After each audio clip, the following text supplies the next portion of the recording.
Aggressive giant মোটরসাইকেলের first impression বানাবো। এখানে খুব মজার একটা গুপ্তধন পাইছি, অনেক বড় সাইজের একটা ব্যাটারি দেওয়া। পেটু পেটু মনে হচ্ছে বাইকের ছায়া থেকে রোদে নিয়ে আসলাম, কত জোস লাগতেছে দেখছেন, মজা লাগছিল।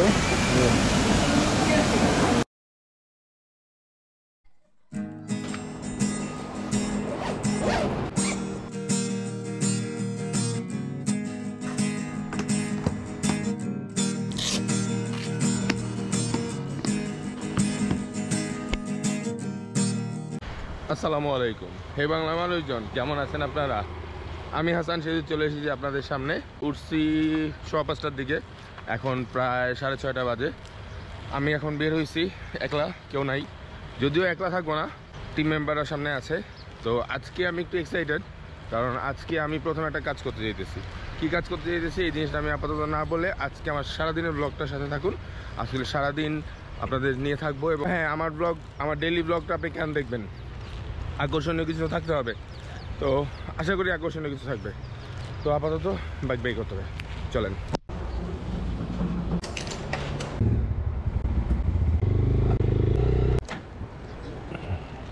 তালে তালে বের হয়ে গেছি, শুধু ব্যাগটারে কাঁথা টেনে তো লাভ নাই, তো এটারে বাইকের সাথে অ্যাটাচ করে দিই।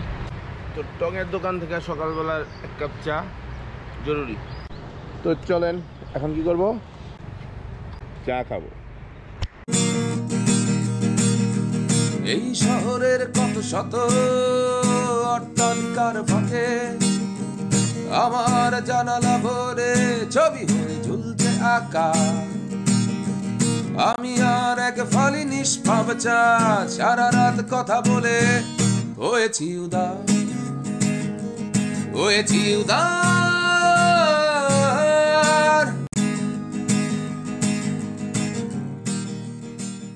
সকালে নাস্তা নিয়ে বেসিক্যালি আমার কোনো ফ্যাসিনেশন নাই, আর আমার ইচ্ছে যাওয়া লাগে না।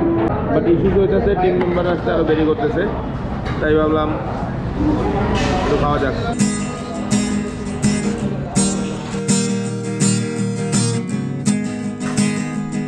অনেক কিছু গায়ে ফেলছে নাস্তায়, কলিজাটা অনেক মজা ছিল, গরুর কলিজা, ইউনো। যাই হোক, ফার্স্টে ভাবছিলাম যে একটা রুটি আর অল্প একটু ভাজি খাবো, কিন্তু পরে গরুর কলিজার আরেকজন সামনের টেবিলে খাইতেছিল, দেখে অনেক লোভ লেগে গেল, পরে গরুর কলিজা খাইছি। যাই হোক, ফ্যাক্ট না, ফ্যাক্ট হয়েছে যে চা আর খাই নেই, কারণ এখন চা খাইলে আরও খারাপ লাগবো। চা একটু পরে খাবো, বাকি টিম মেম্বারের জন্য ওয়েট করতেছি। সকাল আসলে নাস্তা খেলে ভালো লাগে না, পেটু মনে হচ্ছে। আমি যাদের জন্য ওয়েট করতেছি তারা আমার রেখে চলে গেছে, তো চলেন ওদিকে যাই।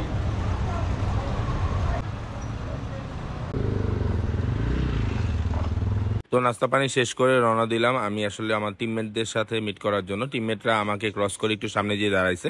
মাওয়া এক্সপ্রেস হাইওয়েতে আমি চালাচ্ছি। এক্সপ্রেস হাইওয়েতে সর্বোচ্চ স্পিড লিমিট 80, তো 70-80-তে চালাইতে গেলেও দেখা যায় যে বাস ওভারটেক করে, একটু রিস্কি। সবাই মাওয়াতে একটু সেফলি চালাবেন, কারণ মাওয়াতে প্রচুর পরিমাণে অ্যাক্সিডেন্ট হচ্ছে। তো টিমমেটরা সবাই চলে আসছে, সবার সাথে মিট করলাম। মিট করে আমি বাইকটা সাইডে পার্ক করলাম, পার্ক করে কারণ নতুন বাইকটা আমি একটু দেখবো।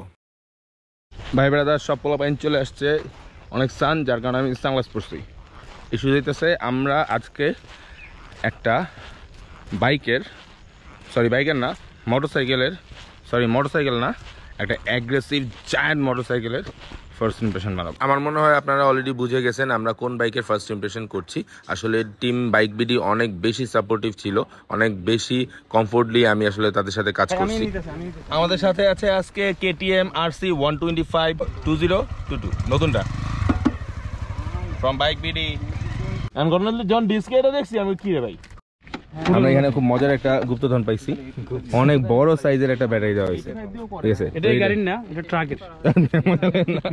বেসিক্যালি হইতেছে যে আসলে এই বাইকটা প্রচুর পরিমাণে এলইডি লাইট ইউজ করা হয়েছে। যে পাইলট ল্যাম্প যেটা আছে ওইটাও এলইডি, আর 200cc এই সেম সেগমেন্টের বাইক, সেম সিরিজের, যার কারণে 200cc সেম ক্যাপাসিটি ব্যাটারি দেওয়া, যার কারণে আমার কাছে মনে হচ্ছে 200-এর যেই এলইডি দেওয়া আছে সামনে ওটারও একটা ভালো সাপোর্ট দেওয়া হবে battery.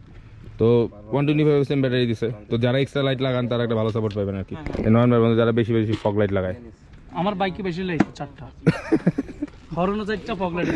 Whatever, KTM, I love KTM. I hate Joker basically. আপনার নাম কি নয়ন? জি ভাই, আমার নাম। আপনার নামে তো অনেক বিচার আছে। হ্যাঁ ভাই, আমি জানি। কি বিচার বলেন তো? কি বিচার কোন তো? খবর আছে মনে থাকে। আমরা লিঙ্ক হিসেবে ইউজ করি, নয়ন ভাই কটন বার হিসেবে ইউজ করি।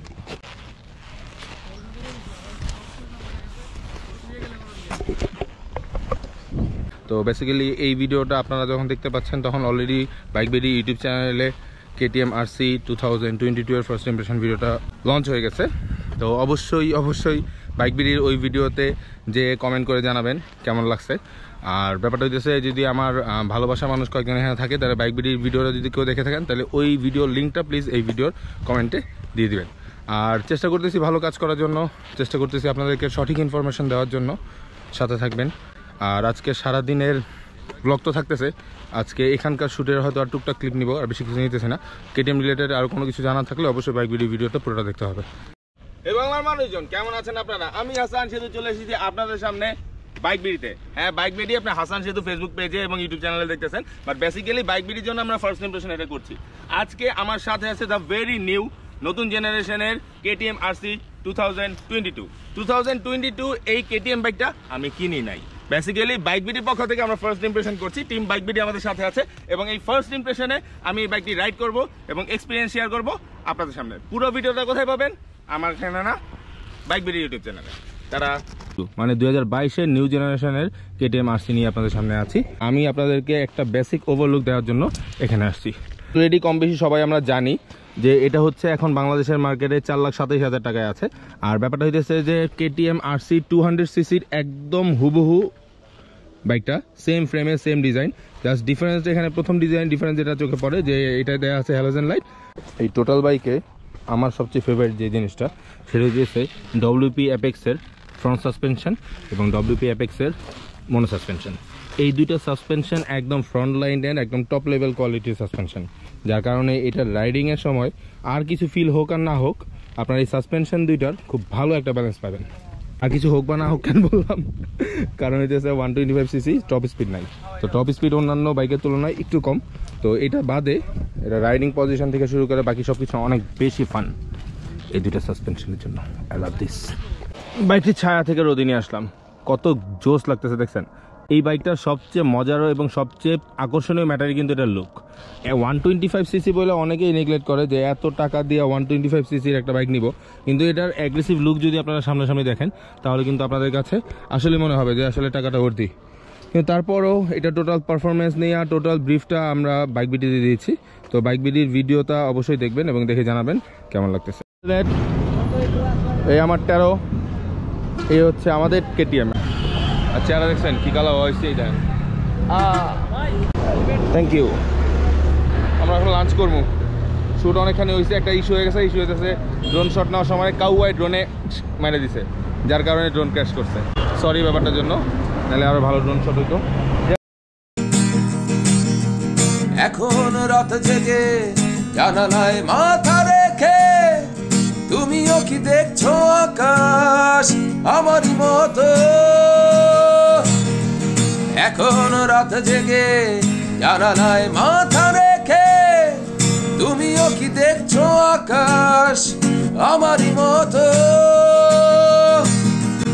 আমি আর এক ফালিনি। তো সারাদিন শেষে এখন হচ্ছে বিদায়ের পালা। এই KTM-টা সারাদিন আমি চালাইছি, আমার কাছে অনেক ভালো লাগছে, অনেক স্মুথ পারফরমেন্স। অনেকেই আসলে এটার প্রাইস নিয়ে অনেক কনফিউজ থাকে যে এত বেশি প্রাইস কেন, বাট আমার কাছে মনে হয়েছে যে আসলে একটা কোয়ালিটি বাইকের জন্য এরকম একটা প্রাইস হইতে পারে। আর বাংলাদেশে তো ট্যাক্সের একটা রেশিও আছেই, এটা আমরা কম বেশি সবাই জানি। তো আমি সেখান থেকে শেষ করে আসলে ফিরে যাচ্ছিলাম আমার এলাকার দিকে। খিলগাঁও চলে আসছি। খিলগাঁও এই হচ্ছে আমার গ্যারেজ। আমার ছোট্ট একটা সার্ভিস সেন্টার আছে, মানে মোটরসাইকেল সার্ভিস সেন্টার, সেখানে আসছি। এখানে ওয়াশ চলতেছিল, তো আমি ভাবলাম যে জুতাটা ময়লা হয়ে গেছে, জুতাটা একটু ক্লিন করে দেখ। আসলে স্কয়ারগুলোর এই জুতাটা ওয়াটারপ্রুফ, এতটাই ওয়াটারপ্রুফ যে এই পানির প্রেশারেও আমার পায়ের ভিতরে পানি ঢুকতেছে না, মানে জুতার ভিতরে পানি ঢুকতেছে না। তো জুতাটা একটু ক্লিন করে নিলাম। জুতাটা ক্লিন করার পরে আসলে আমার এখন একটু টায়ার্ড লাগতেছে, বাসায় যাওয়া দরকার, ফ্রেশ হওয়া দরকার। সকাল থেকে সারাদিন অনেক কিছু করবো ভাবছিলাম, কিন্তু এই এক শ্যুট শেষ করতে যেতেই টাইম শেষ হয়ে গেছে। তো আপাতত প্রচণ্ড টায়ার্ড। মেইন ব্যাপারটা হচ্ছে আমার বাসায় যাওয়া, শাওয়ার নিবো, চেঞ্জ করবো, এরপরে জায়গায় যে বসবো। তো এর আগে কোনো দিকে কোনো কিছু করতে পারছি না। সবার আগে প্রচণ্ড পানি বিভাগ আছে, পানি খাবো। চলেন বাসায় চলে এসেছি আমার বাসার গল্লিতে।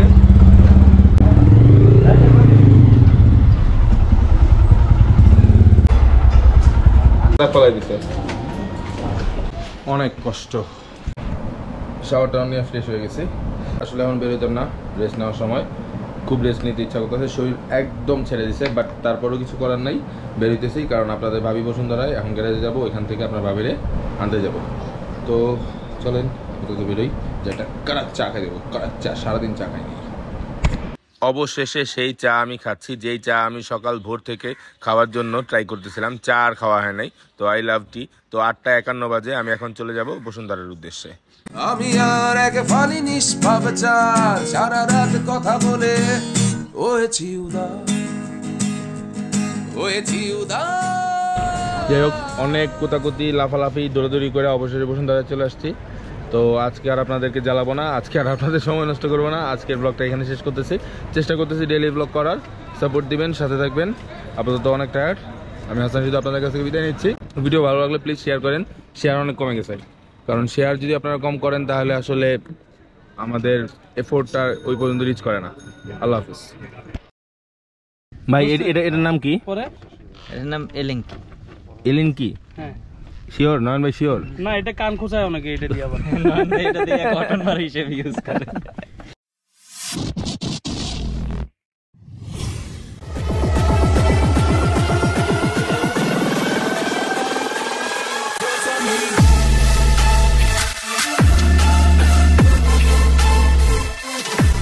Beware, motherfucker, cause the king is back.